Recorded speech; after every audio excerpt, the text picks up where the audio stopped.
Don't get scared now. I did not mean to click on that. Good evening, folks. Hope you had a good work week. This is Jagger Newman from Bladeslinger Plays, and today we are taking another look at the Resident Evil series a bit sooner than I intended. Though today we're looking at the Resident Evil Remake. This game was released in 2002 and was again made by Konami. It was also directed by Shinji Mikami, who at this point in the series hadn't made a game since Resident Evil 2. That was the last one he worked on. And what's interesting about the Resident Evil Remake is that it was the first game in a partnership between Nintendo and Capcom.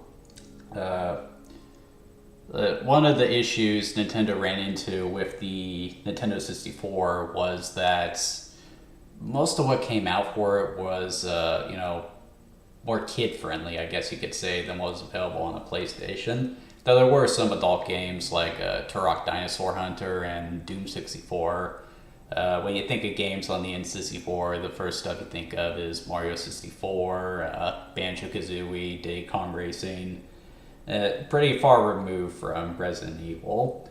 So Nintendo wanted to fight that perception when they came out with the GameCube because they were pretty far behind Sony, and with Microsoft entering the fray, they figured they needed to step up their game. So they went to Capcom, who they still had a decent relationship at the time, despite the fact that they didn't really support the Nintendo 64, and inquired about making Resident Evil a exclusive franchise to the GameCube.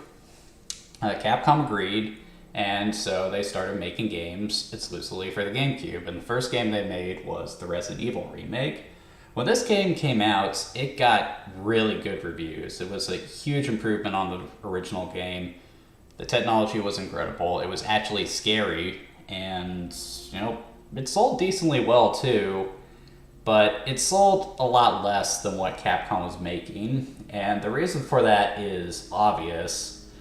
It was a Resident Evil game on a Nintendo console, and most of the series' fan base was on probably the PlayStation 2. It's the same reason why the Oddworld series ended up falling off the face of the map. Like, all those games, most of them, were on the PlayStation. They had a few Resident Evil games that were on the Sega Saturn, Sega Dreamcast, and even a port of Resident Evil 2 from the Nintendo 64. The majority of the games were on the original PlayStation, and everyone probably expected Resident Evil to move to the PlayStation 2 as well. So the game would not necessarily flop, but not do as well as Capcom was hoping. Then Resident Evil 0 came out, and that actually did flop. And by that point, Capcom realized their mistake, so they sort of eased their way out of the deal with Nintendo, and they kind of got out of it just as they were finishing up on Resident Evil 4, which only ended up being a timed exclusive for the Nintendo GameCube, even though it shipped with only 4 Nintendo GameCube on it. I think the PlayStation version was announced maybe a month later or so. I'm not exactly sure. But the remake would remain exclusive to Nintendo consoles for a couple of years. It was ported to the Wii after the GameCube bit the dust. But then towards the end of the, I want to say, 7th generation consoles, they released an HD remaster of the game for all platforms. Like, you got it on PlayStation, Xbox. It's on Nintendo Switch now, and PC. And because of that, the game has now garnered a very wide audience and is the definitive way to play Resident Evil. So some of you guys might be wondering why I'm playing this game specifically instead of moving on to the next horror game. Well, the primary reason for that was I intended for Fatal Frame to be the next game on the list. And then after that, I was going to play The Suffering, but the copy of Fatal Frame that I ordered is going to make it here in time. And because of that, I'm going to have to push The Suffering back to next year. So plan B was to do the Resident Evil Remake, which I'm okay with because, one, it's just a major improvement on the original, and I kind of want to show that because it's just amazing how much one generation can be. So I'm playing this off my PS5. So really you can play this anywhere these days. This is a very widely available game. Do a quick sound check. Amazing how much. Alright, let's go ahead and get this started.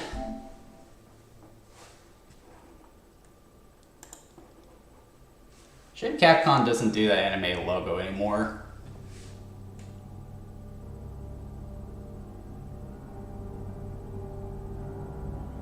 Huh.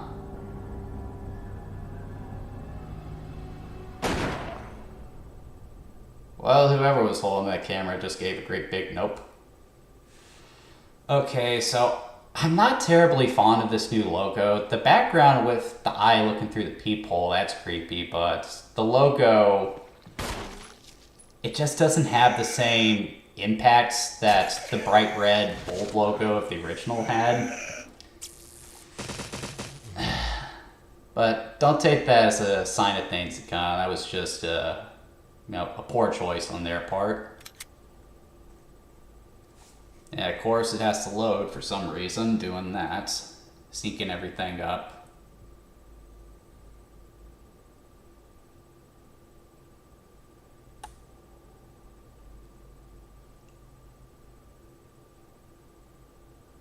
Funny how so many consoles have to do that. No, I do not want to register for this crap. I just want to play my game. How dare you? This game doesn't even have any online features. Why would I want to do that? I just played this yesterday. It shouldn't be doing this stuff. Resident Evil. And of course they have to have the announcer say the name. That's just a no-brainer. Okay, I'm going to stick with widescreen for controls. I'm going to stick with alternates. And of course we're going to leave the subtitles on. So I'm pretty sure this is just a difficulty setting. So by default it looks like it's on hard, which is funny. I'm going to put it on normal. And just like the first game, you have the choice to choose between Claire and Chris. And one thing that's a nice touch is you have the option to choose some of their newer designs, but what's funny is the character models, the new costumes are just kind of plastered on them. So like Chris, for example, like this muscular version of Chris you see here, it has the same awkward posture that the regular Chris has, so it just looks off. But we're going to play as Chris. I played as Jill for the original game, so we'll give him a go.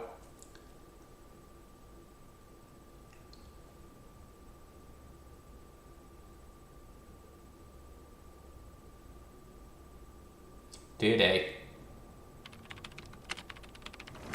Alpha Team is flying around the forest zone, situated in northwest Raccoon City, where we are certain for the helicopter of our compatriots, Bravo Team, who disappeared during the middle of their mission. Well, the voice acting is certainly better, I'll give that. Bizarre murder cases have recently occurred in Raccoon City. There are outlandish reports of families being attacked by a group of about 10 people. Victims were apparently eaten. The Bravo Team was sent in to investigate, but we lost contact. Look, Chris. Bravo Team's helicopter was a derelict. Well, it's more like a wreck. Save for the remaining body of Kevin.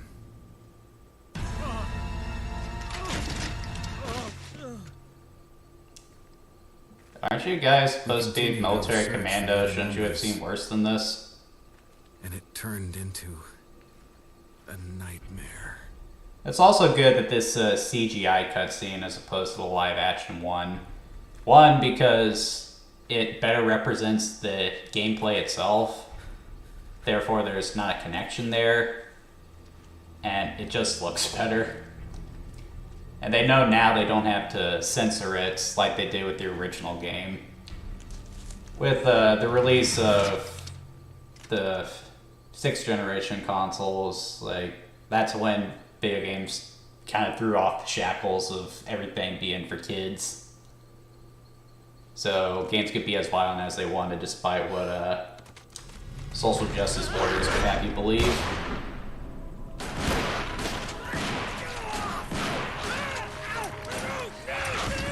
That is violent. I shouldn't be smiling at that, because that is horrifying.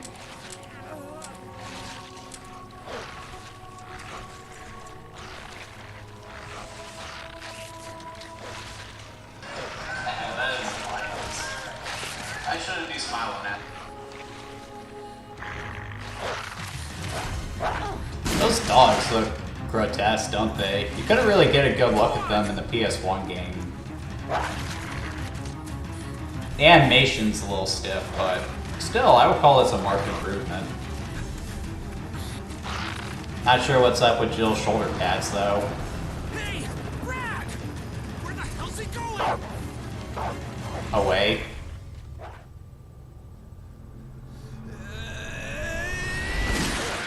Chris, this way. Sort of missed the opportunity for the title there. That would have been a good throwback.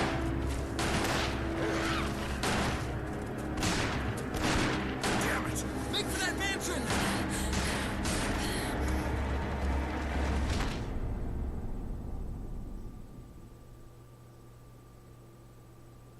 Enter the world of survival horror. Again. I've been in the world of survival horror for a while now. And tomorrow's only the start of October. Left now. Captain Wesker, Jill, and myself. We don't know where Barry is. He'll be fine. Is everyone all right? Barry. Where's Barry? He's... No. What was that? There was a gunshot. I'll go and check Idiot. it out. All right. Jill and I will stay and secure this area. Sure you will. Chris? Take care. Yeah. Seriously, what are those things on her shoulders? You still got the door transitions. That's something you had to have. Okay, so as always, we're going to talk about the controls. And I didn't realize this last week, but Resident Evil actually does what I said Silent Hill should do. So the D-pad still has the standard tank controls, but you also have free analog control with the analog stick. So you can sort of go back and forth depending on your needs. But there's actually not a point to that in Resident Evil because, I mean, let's face it, the game uses fixed camera angles, so you kind of want to use tank controls for this game. And thankfully, the tank controls aren't anywhere near as sluggish as they are in the original game. Of course, pick up an ink ribbon, which apparently I missed when I was playing the game last week. Not last week, the week before.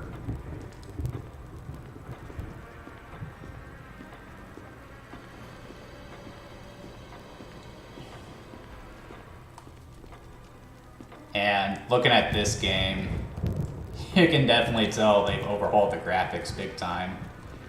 For starters, the level of detail here is just amazing. Looking at this, you guys probably think this is a 3D environment, but would you believe those are still pre-rendered backgrounds? And like just the way they gel together with the characters, I mean, it looks amazing, doesn't it? There are actually lighting effects now too. You can actually see a shadow there when I'm near the fire.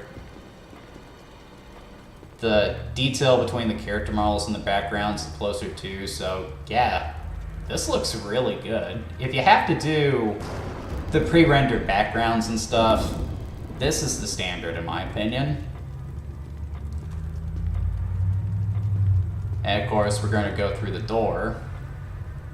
We're going to have our first encounter with the zombie. And all I've got is my knife.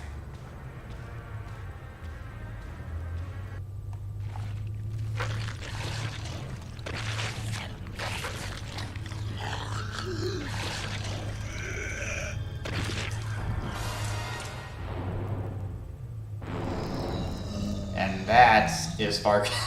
Even the eye looks at you. That's so creepy.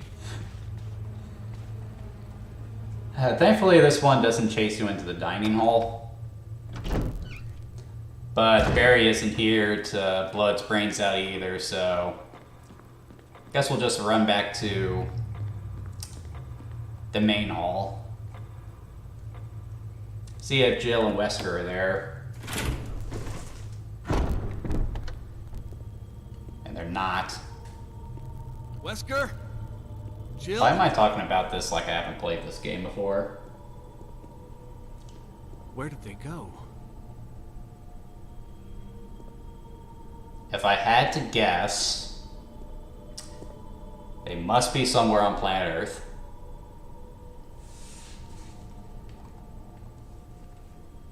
And now you get Trusted Pistola.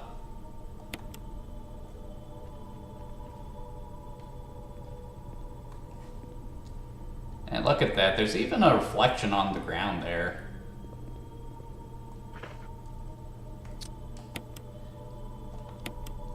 Say what you will about the GameCube, but it was definitely rocking that power back in the day.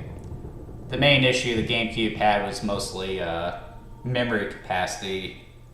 Nintendo opted to stick with proprietary small disc as opposed to standard size CDs or DVDs.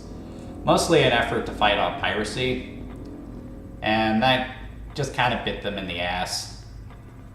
A lot of people wanted to make bigger games, and it was just better to do that on the PlayStation and the Xbox. There were plenty of great games on the GameCube. It's just, you know, there was also a lot of good stuff on the PlayStation and Xbox too. A lot of which you couldn't get on the GameCube, so it kind of made sense to buy one of those instead. I remember when I was a kid, I wanted a PlayStation 2 when I was a kid, even though I was a GameCube kid, mostly because I just wanted to play Sly Cooper. That's something else I need to play for the live stream at some point. Where are you, buddy?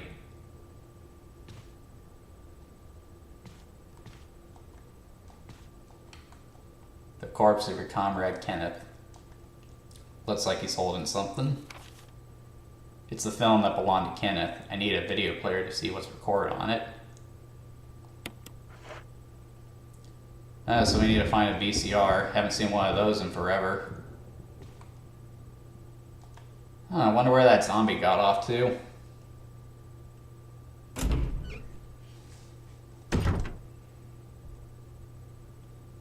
Man, that lighting is just gorgeous, dude. Like, let's go back for a second. Like, you see the little dust particles there on the left? Dude, that's just gorgeous. It actually looks like this place has seen better days, too. It doesn't look as clean as the PlayStation game. And the way that chandelier is swinging back and forth. Dude, this is such a good-looking game. Always want to have ammo. And there's a corpse collapsed on the floor like this. An instant death. What the hell happened in this mansion? Wait, are those shackles on the wall? Oh boy.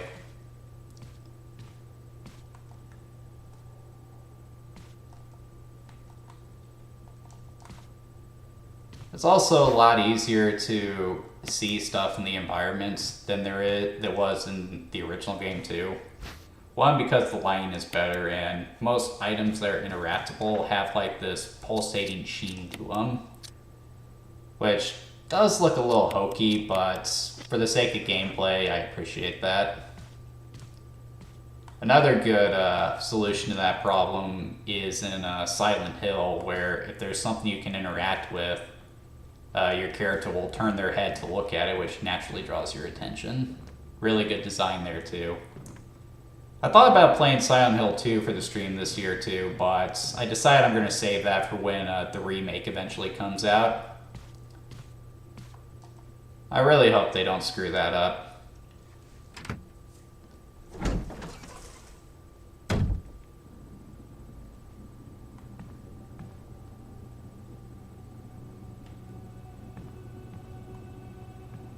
Ah, there's a zombie. You see that in the mirror?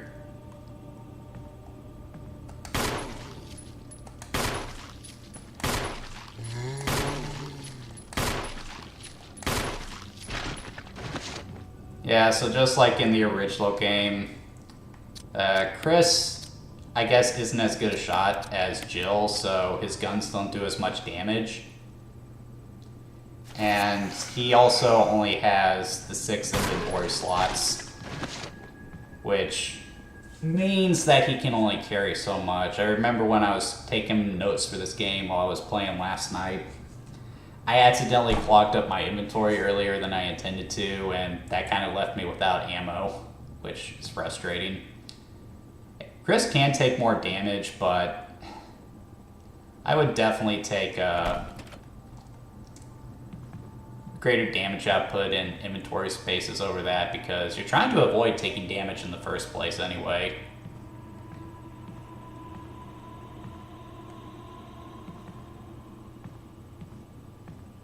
And that music.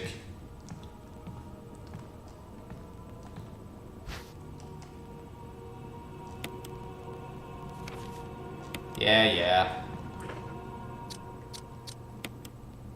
Very ominous.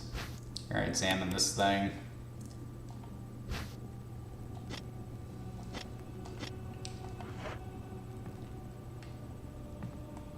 Got some more ammo. You want to hoard as much of that as possible. This is a survival horror game after all. The general combat in survival still operates on the same rules as the original game. So you do want to exercise restraints if you have to pull the guns out.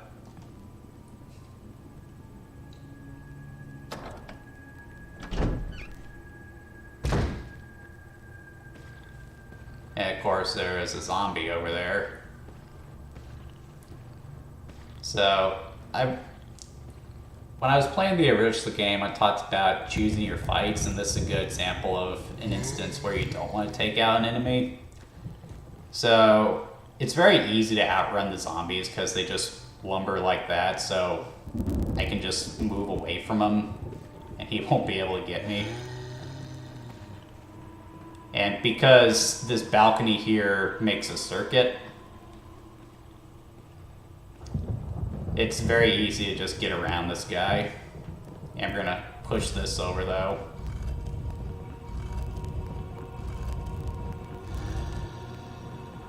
Just a quick puzzle.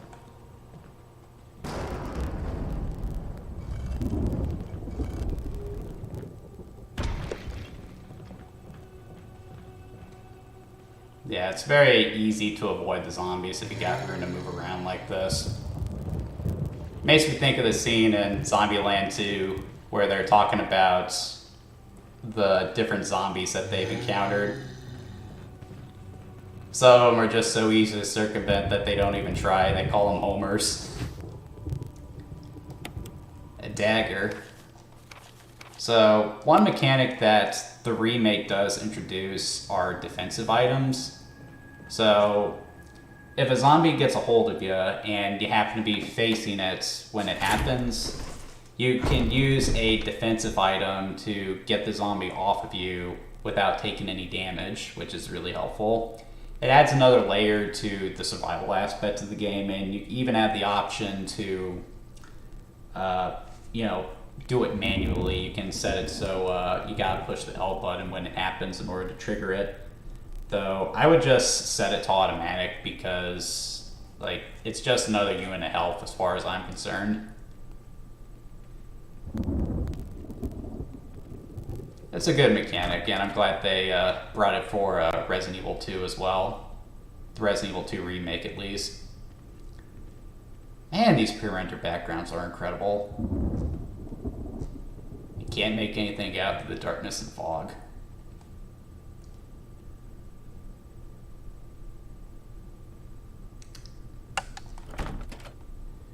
Yeah, that's something else Chris can't do. He doesn't have the lockpick, so if there's a door that Jill could have just picked herself, Chris actually needs a specific item in order to get at it.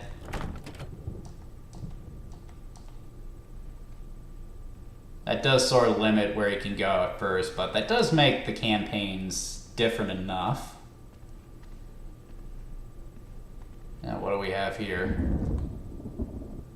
Ooh, secret passageway. Very cool. I've always wanted to have a secret passageway in my house. I put an armory in there. Though if you read my blog, I might already have that armory. As far as I know, I don't think this part was in the original Resident Evil game. Despite being a remake of the original, there's lots of added content, and they do mix up the gameplay a good deal, which is good. With horror games, it's not a good idea to rely on the same tricks in order to get the horror across, because whenever you do a sequel, anyone who's gotten into the original product is going to be used to the tricks that were used. So if you just use them again, people are going to say, oh, that's cute, instead of being scared by it. So mixing things up as much as possible is for the best. That was one of the troubles that they ran into with Resident Evil 2 when they were making that game, but that's another story.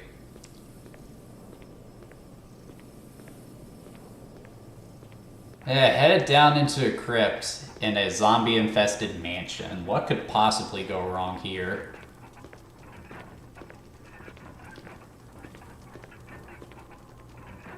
You know, sometimes I do find it hard to believe that these are pre-rendered backgrounds. Some of this stuff does look 3D, doesn't it? But you can't tell. So here's a major puzzle here. You need to find masks that correspond to these faces right here. I understand that, so I'm not going to bother with it right now. I'm going to head over here. And the atmosphere in this part right here, this is just haunting right here. This looks like something out of Evil Dead or a Dracula movie. It's awesome. A book perfectly fit into the indentation. A book of curses. So is this just a codex of swear words? What is it? There's a key on the back. Want to be sure you examine everything. You never know what will come out of it. The four mask. The mask that speaks no evil. The mask that smells no evil. The mask that sees no evil. And the mask that cannot speak or smell or see evil. When all four fall into place, evil will awaken. You know, based on that, I kind of don't want to do that because I guarantee whatever it is going to jump right out of that coffin there.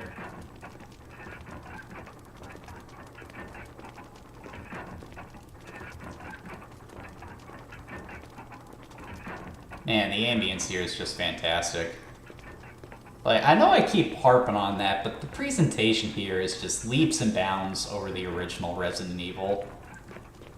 Let's get a move on. The animations are a lot better too. The way Chris moves with his weapons drawn, that actually looks like the way a soldier would walk. With how carefully he places his feet so that he can get into a shooting stance right away. Is there anything over here? I see a gap. Well, there is. What is this? I don't have a shotgun anyway.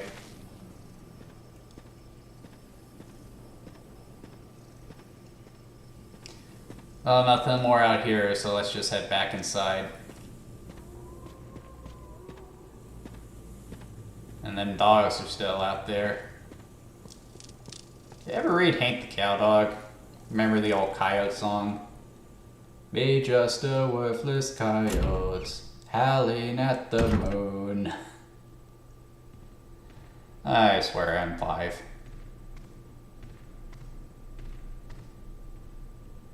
Alright, so I'll hit through these doors.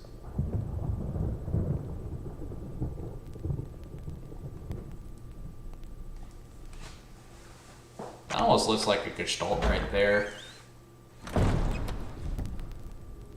I definitely remember this room from the original game. Very ominous drone there. That's concerning. Give it a little push. Step inside. Step back forward.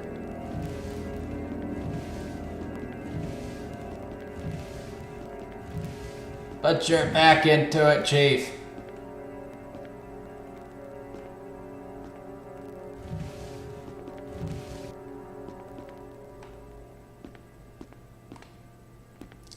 And upsy daisy.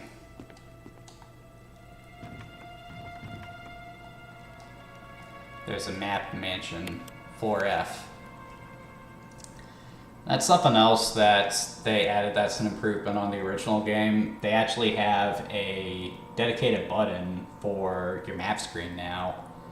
And the rooms are now colored to tell you when there's something in the room that you need to still get. So if it's red like that, that means there's still something in there. But if it's, I want to say beige, that means that there's nothing more in that room and you don't need to be in there anymore. That's good for the sake of progression. And having the map screen mapped to the R button, that's just very snappy. Let's have a look in here.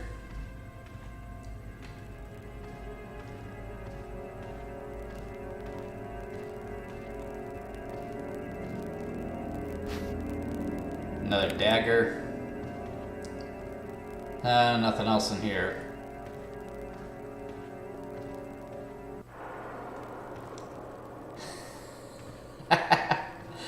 I remember the first time I played this, that actually did get me.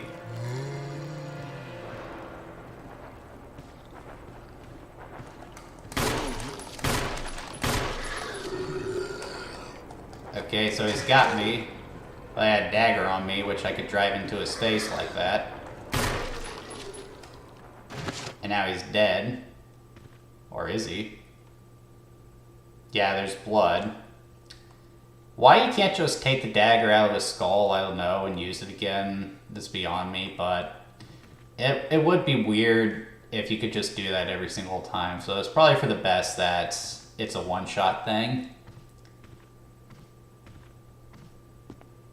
Seems kind of a waste, though. Wasn't really a point to me going in there.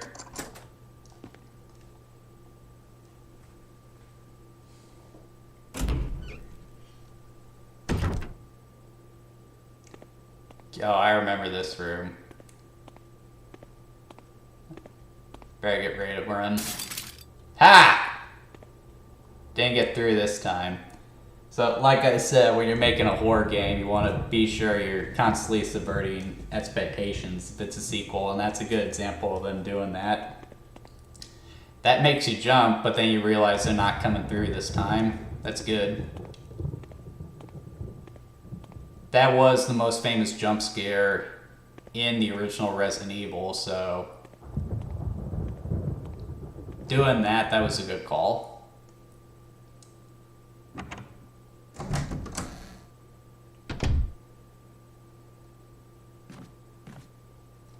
And what's over here?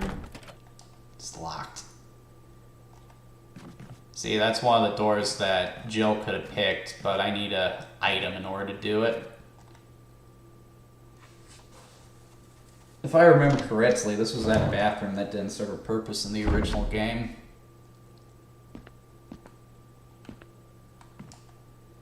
It's full of dirty water.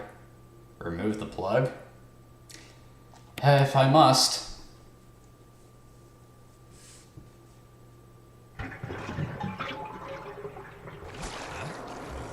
Oh. Again, subverting expectation. I wasn't expecting there to be anything in there.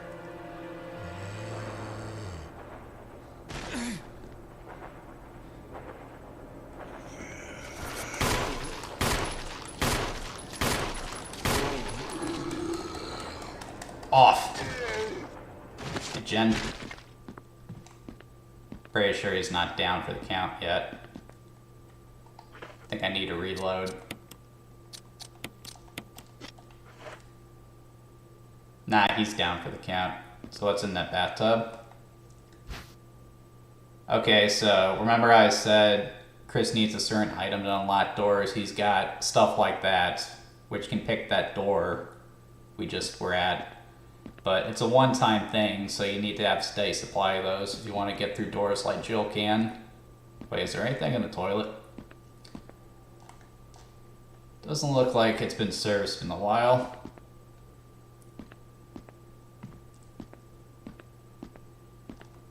Well, I just wasted what was essentially a hit point. And I don't have any room for that key, so I still gotta keep moving forward. Again, I get why the inventory is limited for your guns, ammo, and health, and even your save items. But why does this key need to be here? Can't that just be separate so I can still pick stuff up?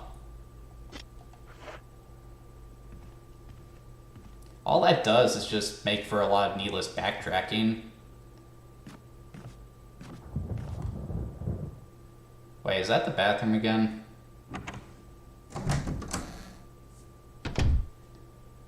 No, it's not. I do know what room this is, though.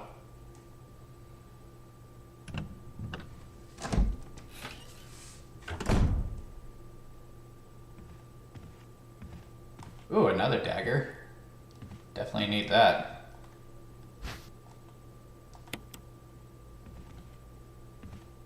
And there's some more ink ribbons here.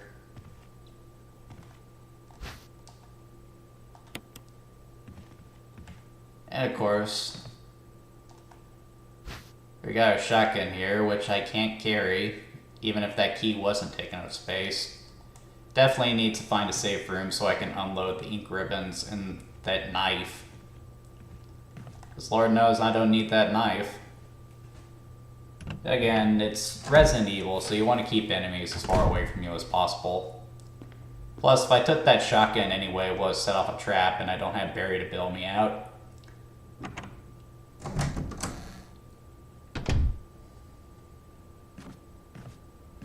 So, just gonna keep moving.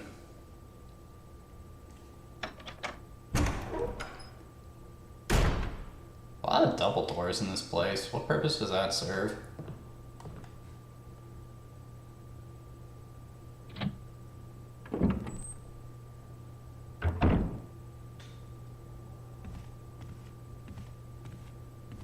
Whoop. Ooh, headshot.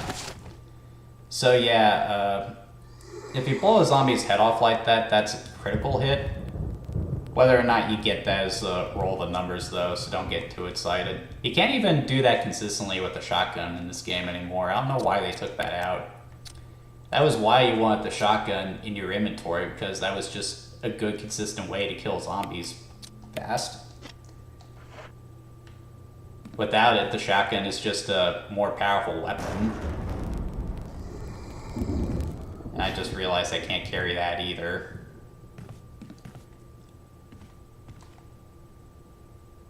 I think this is a safe room right here, so I can unload some of my ammo.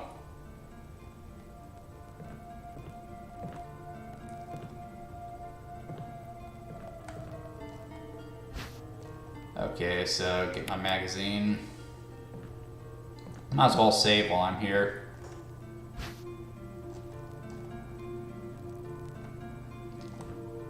Okay, that's just an awkward spot to put that. Why'd you have to put that right in front of the typewriter?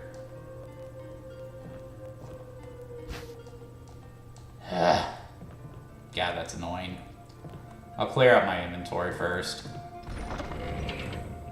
Just like in the original game, these are subspace bins, so you can access anything you put in here at any time.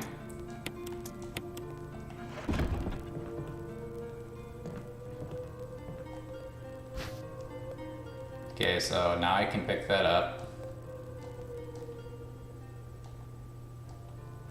So, and like in previous games, you need ink ribbons to save, so you gotta be careful where you save, otherwise you might soft lock your game. Still mixed on whether or not that's good design or not. What do you guys think? Type it in the comments.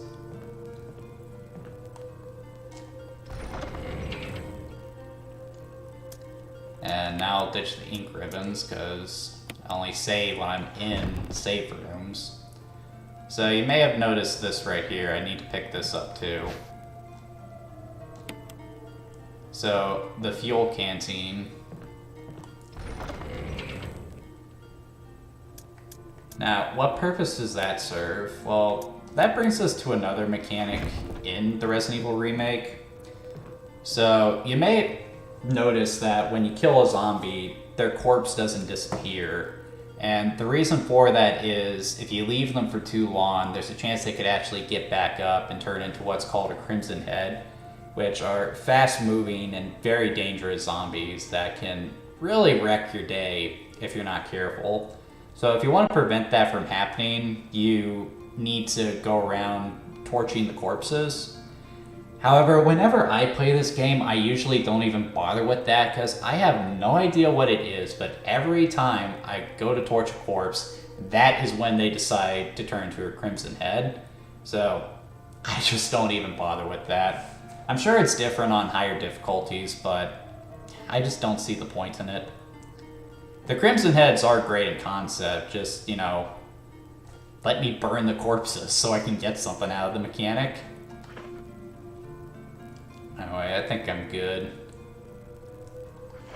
I got guns, I got healing items, and I got keys. And I got room for an inventory item if I need it. I really wish I had those 2 extra ones from, I'm gonna take this pot though and put that in the storage bin too. You know, it might actually be pot. It's a herb. Does pot count as a herb? I don't know. I don't care.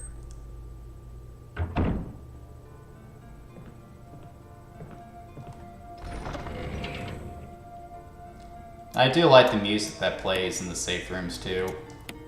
It's very soothing. Lets you know that, yeah, this is a place where you can catch your breath.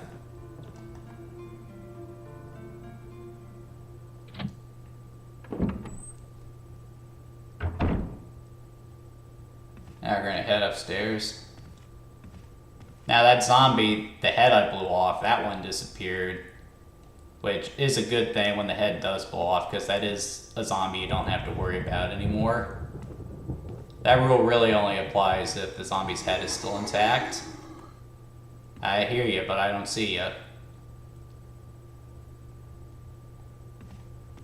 There you are.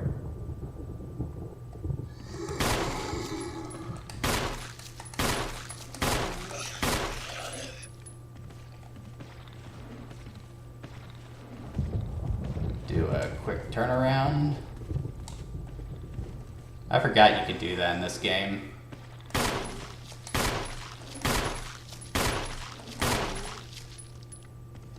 I've been playing the original Resident Evil so I could do an updated review for the blog. And they don't have the quick turnaround in that game, which I forgot how nice the quick turnaround feature is.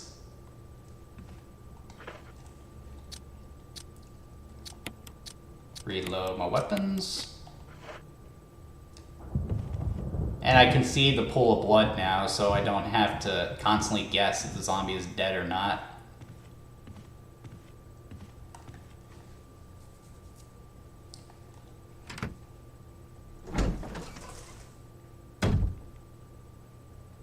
Ah, great, more pot.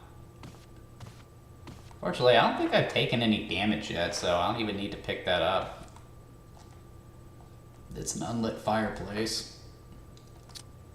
And I do have a lighter in this game. That's something he doesn't have in the original. Now I remember this puzzle. Now I need something to put over top of that.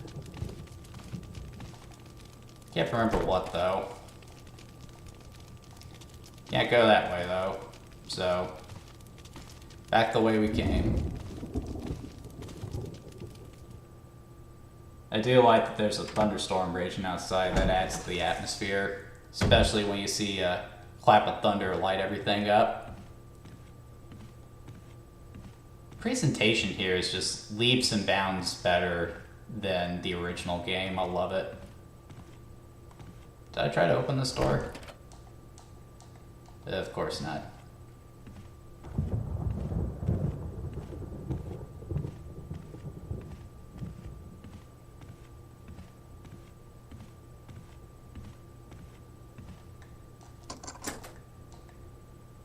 What door is this for?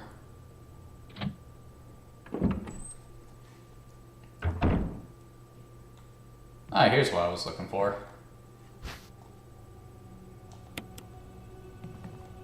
So I'm gonna go do that puzzle just to get this thing out of my inventory.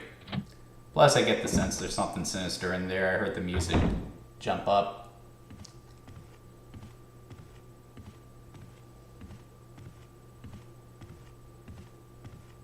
The sound design here is really good too. You actually hear different sound effects depending on what the characters are walking on. That adds to the atmosphere too. Sometimes you keep walking and you swear you hear other footsteps besides your own. Then you stop and don't hear anything. Like, it might not look like I am terribly scared, but that's because I played this game before, but that is something else to be said about this game. It actually is capable of scaring you more than the original release was. Mostly just because of the presentation. Like, I will never get over how bad the voice acting was in the original Resident Evil.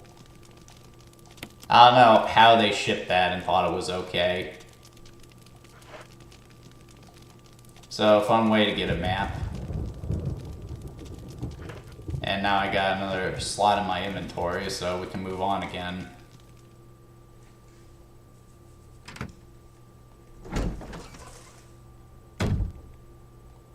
No, there's nothing down here, so I'm gonna book it.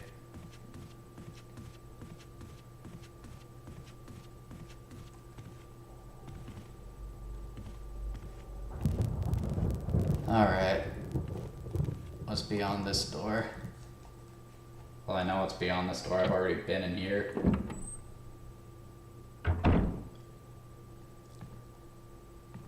Oh, that music's not picking up. Oh, never mind. There it is.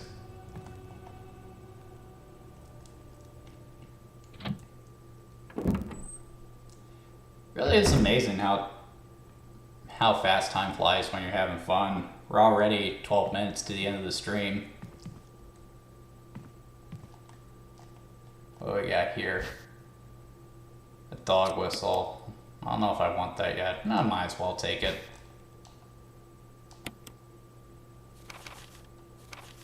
A crumpled memo. Today, Sir Spencer told me to hide something where no one could find it. Well, I had this idea. I figured if I could somehow have it protected by a dangerous animal like the vicious canine that lives here, no one would be able to get near it. As far as I can tell, the mutt is always hanging around the second floor balcony on the west side of the terrace, and he ought to come running at the sound of a dog whistle. This is where you come in. The thing is, I reckon you're the only person that can get near the damn dog without risking serious mauling, which means only you can put this collar on him. The object that Sir Spencer wants hidden is concealed inside. You're the only person I can trust with this. Of course, you'll get something out of it as well. Remember that certain item that you've always wanted to get a hold of? Well, in exchange for your services, I just might be able to get it for you. This could work out well for the both of us. John Tolman. I wonder if he ever got that. You never know with these people. Ooh, ammo.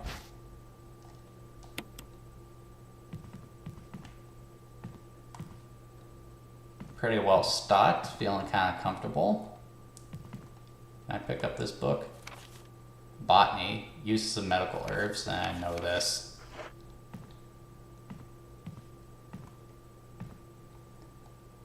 Anything in here? Doesn't look like it.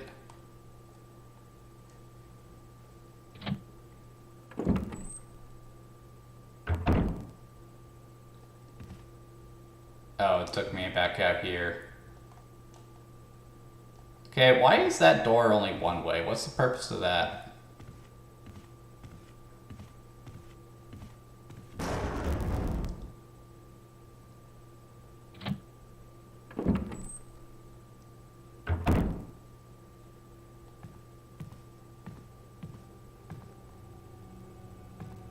There's something dangerous in here. Maybe through this door? Nope, not going that way.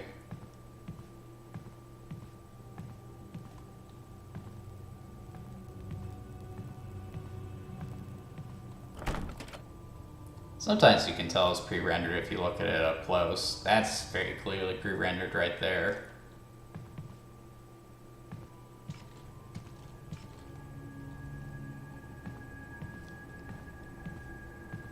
Sometimes it's clear, but for the most part, they do a really good job blending it all together.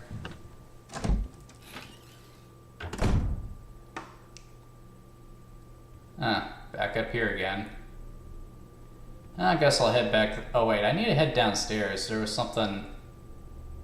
Ah crap, I don't have any room in my inventory, do I? I'll head downstairs anyway. I think there's a few doors I didn't go through yet.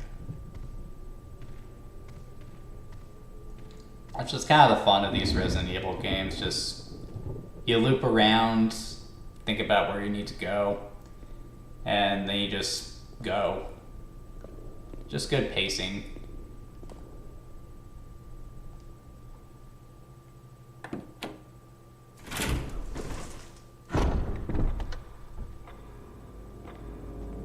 Zombie up there, and this is where I push that statue. There's something I'm supposed to go over there and get.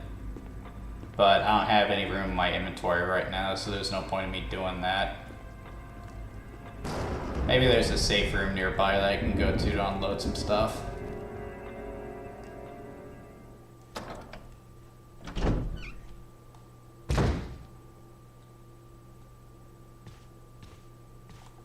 Oh, there's that other zombie.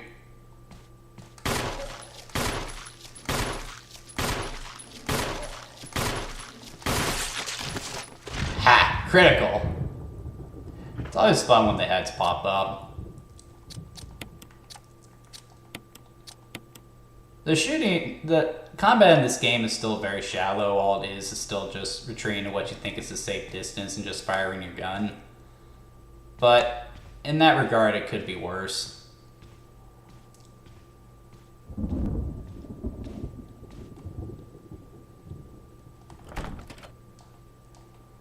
A lot of locked doors in here. And you do have the auto aim, which is nice.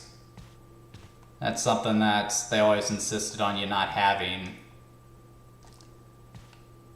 in the original game.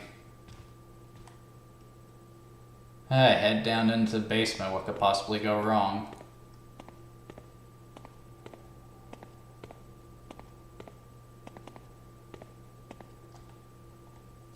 Use the mansion key.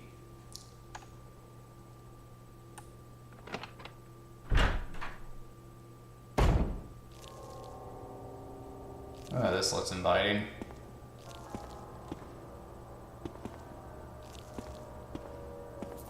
Oh, it's a kitchen. I'm sure that must be inviting for some people, but I guarantee you don't want to be eating anything in this place.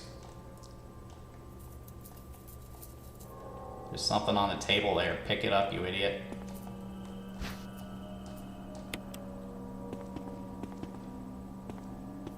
What's sparkling over here? That's another key. That's good. And there's some ammo I want, and I see a body over here. Let's see if he's still alive. Okay, he's not, so I'm good.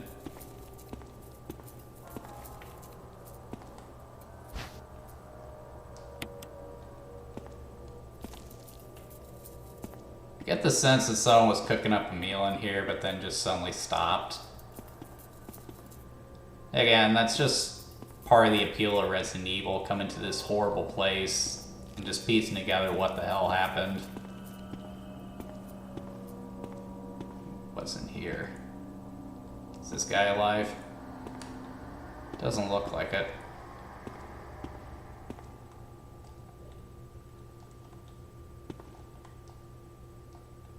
Parrot isn't on. Well, I guess this was a wasted trip.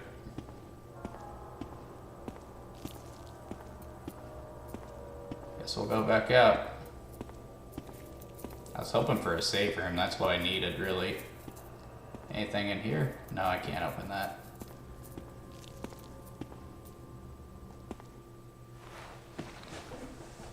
Oh, well, that's not good.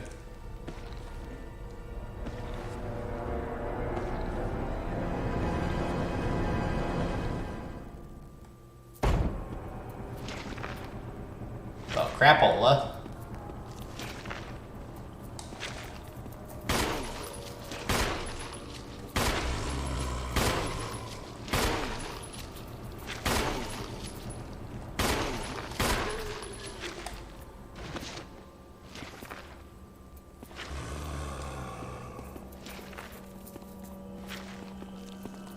Okay. I need to get out of here, see if I can slip around these guys.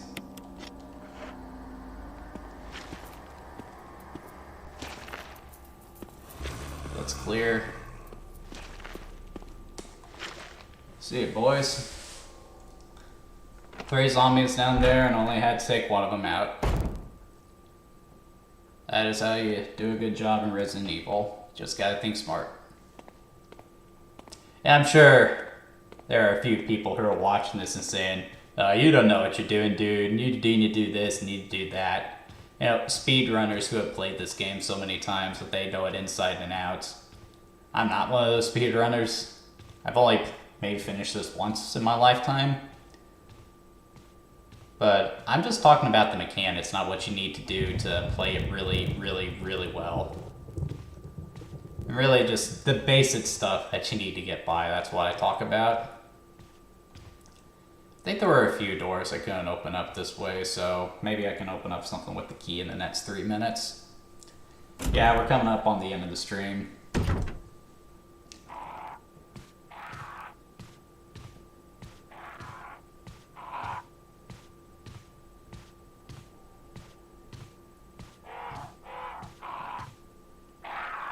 Wait, were there crows in here earlier?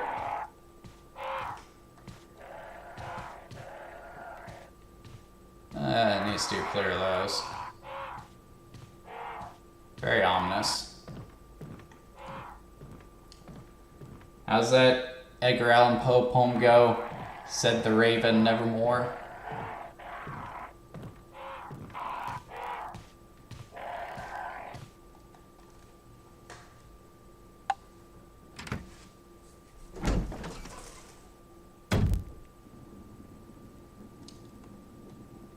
Go this way.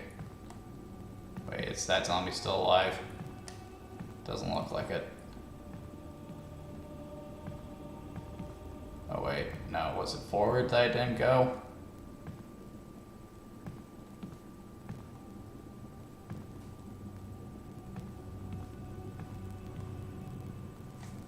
Didn't go this way, that's for sure.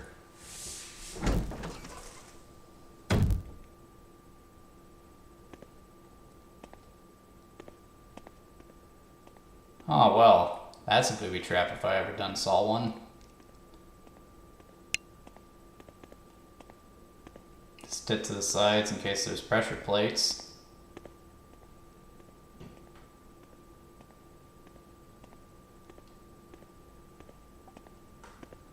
And we got a key. Unfortunately, I can't carry any more items, so it means nothing to me. I really need to find a save room, though I'm probably not going to find one in the next minute or so.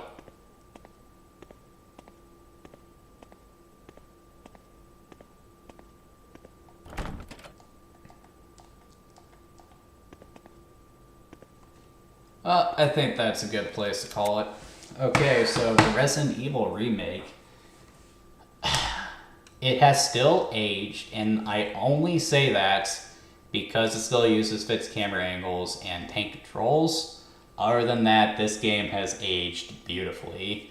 The graphics are fantastic. The story, which for Resident Evil was already pretty good, is much better presented with better voice acting, better dialogue. There are very few Jill sandwiches in this game.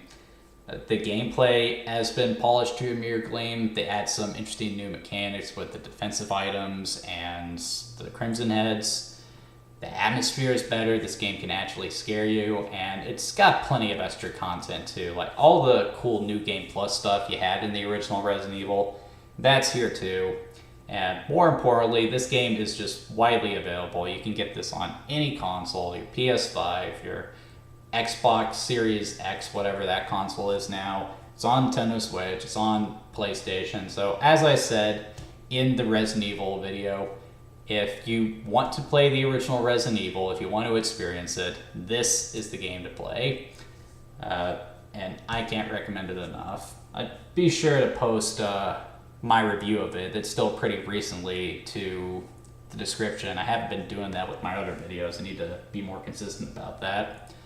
But yeah, great game. Check it out, especially this season if you're looking for a good game to play for October. Anyway, I hope you guys enjoyed today's content. If you like my videos, please like and subscribe. I do these videos every week at usually at 8 o'clock. I just did things a little early today because I have plans tonight. And also be sure to check out my blog too. Every time I post something to it, I leave a link in my YouTube community tab. So if you want to see my full written thoughts on things, including character analysis, movie, comic book, and TV reviews, all that good stuff, you can find that on the blog too. I post stuff every day, Monday to Friday, and if you guys are interested, that is. Anyway, hope you guys have a good day, and I'll see you next time. That's that.